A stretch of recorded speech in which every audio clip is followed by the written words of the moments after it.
ይህ ሰው ምንም ጥፋት ስላላገኘበት እንዲለቀቅ ወስኛለሁ። ምን ትላላችሁ? ስቀለው! በእርሱ ፋንታ በርባንን ፈታልን አሉት በጩኸት። የተሰበሰቡት በሙሉ በታማኙ በኢየሱስ ፋንታ ብዙ ወንጀል የሰራው በርባን እንዲፈታ ጠየቁ። ሰውን ወዳዱና እውነተኛው ኢየሱስ ግን በሞት ይቀጣልን ብለው ንጉሱን አስጨነቁት። ንጉስ ጲላጦስ የሕዝቡ ጩኸት አስፈራው። እኔ ንጹህ ሰው ላይ አልፈርድም፣ ከደሙ ንጹህ ነኝ። ሕዝቡ ግን ወንጀለኛና ወንበዴ የነበረው በርባን እንዲፈታ ጠየቀ። በርባን ይፈታ፣ ኢየሱስ ይሰቀል ብለው ጮሁ። ኋላም በርባንን ፈታላቸው። በሺዎች የሚቆጠሩ ሰዎች በመንገድ ዳርና ዳር ተሰብስበው ኢየሱስ ትልቅ መስቀል ተሸክሞ እየተገረፈ ሲሄድ ያዩት ነበር። አብዛኞቹ አዳኝነቱን ዘንግተው እየጮሁበት ነበር። ተከታዮቹና ወዳጆቹ ደግሞ ተገረፉ፣ ስቃይና እንግልት ደረሰባቸው። እየሄደ ያለ ኢየሱስ በድንገት ወደቀ። በጣም ደክሞት ነበር። የወታደሮቹ ድብደባ ራሱን እንኳን ችሎ መራመድ አላስቻለውም። ወታደሮቹ አንድ ፈርጠም ያለ ሰውነት ያለውን ሰው ከተሰበሰቡት መሃል ጠሩት። ስምዖን የተባለ የቀሬና ሰው ነበር። የኢየሱስን መስቀል ተሸክመ ሂድ አሉት ወታደሮቹ። በመጨረሻ ጎልጎታ ወይም የራስ ቅል የተባለ ወንጀለኞች የሚሰቀሉበት ቦታ ደረሱ። ወታደሮቹ ኢየሱስን መስቀሉ ላይ አስተኙት። በትልልቅ ሚስማሮች እጆቹንና እግሮቹን በመስቀሉ ላይ መቷቸው።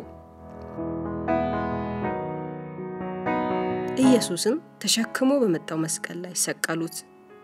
በስቅላት ሰውን መግደል እጅግ በጣም አስከፊና አሳቃቂ ነው። ኢየሱስ ግን እንደዛ በጭካኔ ተሰቅሎ ለሰቀሉትና ለገረፉት ሰዎች ይጸልይ ነበር። አባት ሆይ የሚያደርጉትን አያውቁምና ይቅር በላቸው ብሎ ጸለየ።